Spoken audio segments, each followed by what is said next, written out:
Methodology.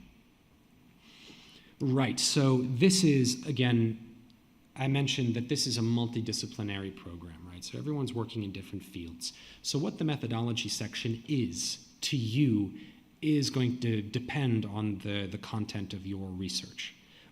This presentation that I have here is a little bit more natural sciencey, social sciencey, but you should still have some type of methodological statement if you're doing a more theoretical or historical work. If you're doing history, for example, you want to talk about the libraries that you visited, the sources that you collected, what the difficulties of engaging with those were, what reading techniques did you use, did you have to consult them under, like with, we're going to discuss biases in a second, but were there confounds in the way that you had to deal with that material? Did you have to wear gloves? Is it badly eroded? Are there spelling errors? Was there like a librarian who came by and like hit you with a cricket bat every 15 minutes because you're not supposed to take photographs? What is the context in which your work is being done? How do you navigate pitfalls and difficulties? That can be, for example, that's a constructive discourse to have in a methodology section. If your work is more ethnographic, if it involves field work or any type of field research, the methodology section will look substantively different. You're going to talk about the people that you're working with. You can give descriptions of who they are, biographies, the environment in which you're working. All of this is here, right? This is what this is, right? It can even be if you're like working off of like say that you're doing the type of research that I do, and you have to go to Tibetan communities to find village like libraries that are always run by someone who's drunk at 5 in the morning and has 8 teeth. How do you become that person's friend? How do you access the manuscripts? How did you photograph them? What are the lighting conditions?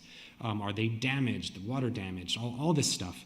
This can all be put into the methodology section, and it may seem irrelevant, but the more detail, the more context that you give, the better, because it makes it look more sciencey. Ultimately, that's what we're talking about here. I mean, I could present this in a very, scientific way, but bleh. And here we go, research confounds. So what is a research confound? Do you guys have, I know I'm giving this in like a top-down way from like a podium, but ideally this would be in the small seminar room. But do you guys know what a research confound is? Any ideas? Sounds like limitations.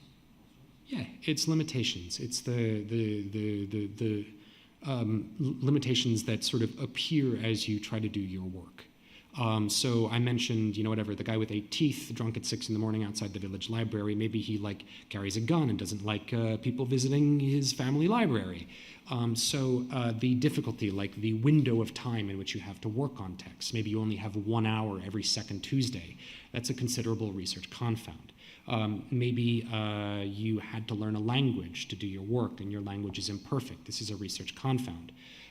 If you're doing like Breaking Bad.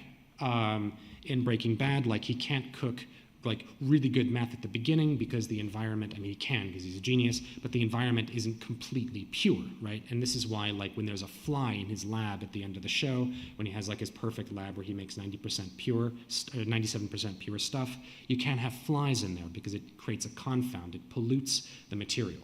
And so he tries to cleanse the environment in effect. So research confounds are things that can corrupt the quality of your research. The thing is, that's not a problem, right? If you can account for it. Like if you say like, oh, I only cooked an 83% pure batch of drugs because of the flies that were present in the room and because of the poor conditions and the dust. Bang, A+, science. You are accounting for things that get in the way of your work and demonstrating that if conditions were different, you could do even better work. Now, there's a trick here. Research confounds are also, this is kind of an anthropological point as an anthropologist, but I think it's important for everyone. Research confounds are also internal. They're about who you are as a person and what biases you bring to the field. So I was sort of joking with Alexander, the IT guy, that like, this looks like the most boring presentation ever, right? This is like the most boring slide ever created. Because honestly, this is a really boring topic, right? So again, I may not have been completely sober when I was putting these slides together, evidenced by my questionable choice for for this page. But I realized long after the fact, I was like, I usually do really colorful presentations. They're usually visually spectacular. They have videos and yada yada. Why the hell is this so boring? It's because this is a boring topic. I was influenced by the subject matter, and it happened implicitly without my knowledge. That's the point. You going to the field or investigating source material in a library context, you bring biases with you that have to do with who you are as a researcher. And this is about defending yourself again. If people pick up on that, they will attack you and cut your work down, and it will be much weaker as a consequence. But your work can still be weak. But you can say, well, I'm aware of my weakness. And then it's like, oh, science, brilliant. Research biases. Attempt to articulate them as much as possible. Like a brief example, say that you're working in evangelical Christian, Protestant Christian communities in the Northeast and looking at doomsday cults, right? And say that you're an atheist and a social anthropologist and a scientist, but you were born a Catholic and raised a Catholic, and you were very religious when you were young. That is a potential research confound because your engagement with those communities could be conditioned quietly by your perspective of North American Protestants as a European Catholic. It doesn't have to be a major point, but these types of things should be in there because they tell us about who you are and potential weaknesses that you can spin into strengths.